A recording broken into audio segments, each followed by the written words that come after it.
You've worked hard on your art, and I'm going to show you how to photograph it in a way that your art deserves. So it won't be out of focus, won't have distracting backgrounds, and will be presented in a way that you will be proud of. And I'm going to show you how to do that just using a phone, a couple of apps, and stuff around the house.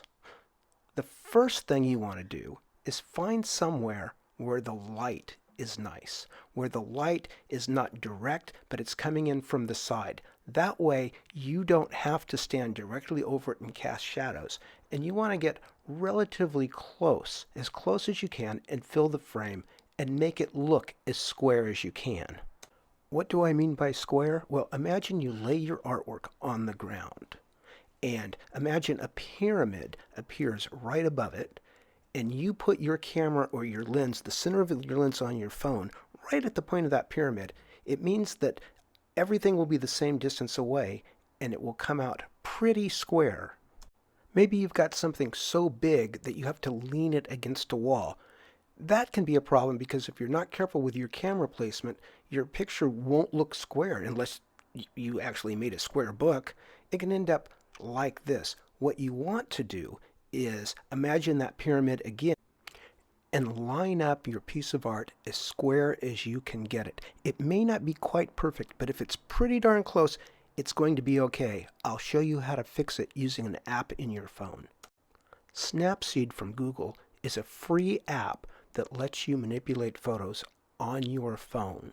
You will like it, and it's available on most of the app stores for most phones. Here's an image that I'm going to open in Snapseed. I'm going to get the cropping tool first and just come in close around the edges. It'll help me figure out that the edges aren't really straight because I didn't shoot it perfectly straight on.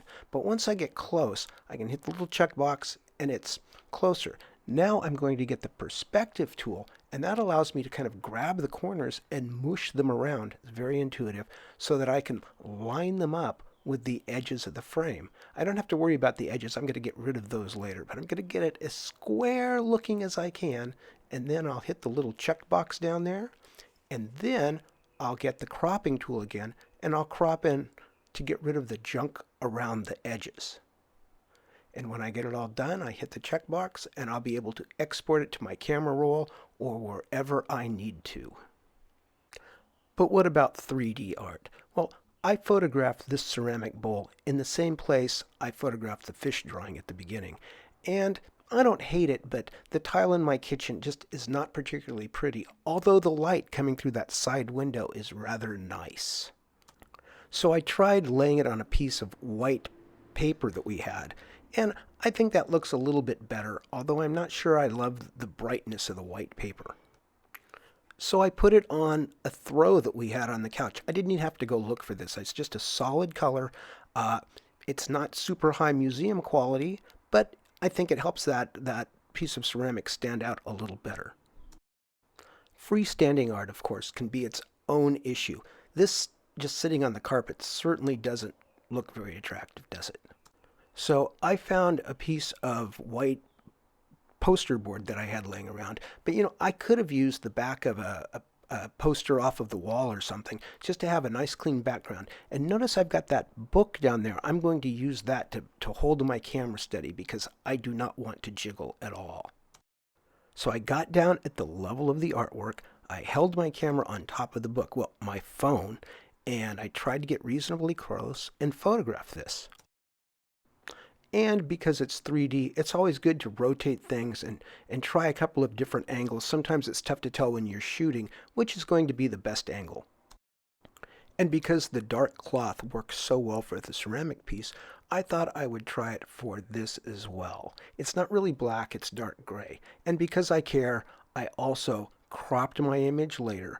And then I played with the tone controls because I didn't really think the dark was dark enough. I wouldn't want to change the tone so much that it was not an honest representation of my work.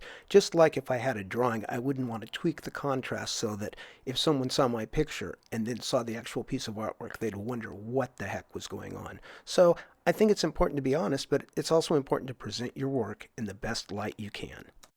So to review, soft light coming maybe from a sliding glass door, not direct harsh sunlight, something soft. And if you don't have that, go outside in the shade. Avoid harsh shadows. Try to shoot square. Remember how that pyramid thing worked? Try to get the lens in the exact center of your artwork.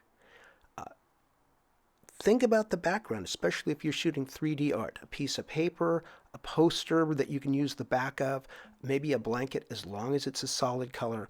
Anything you can do to not have a distracting background.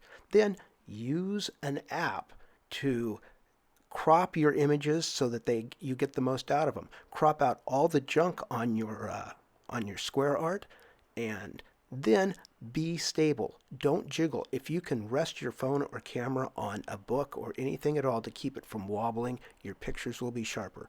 And that's it. Stick with these things and you will have maybe not museum book quality work, but work that will look really good when you turn in your projects or submit them to a show.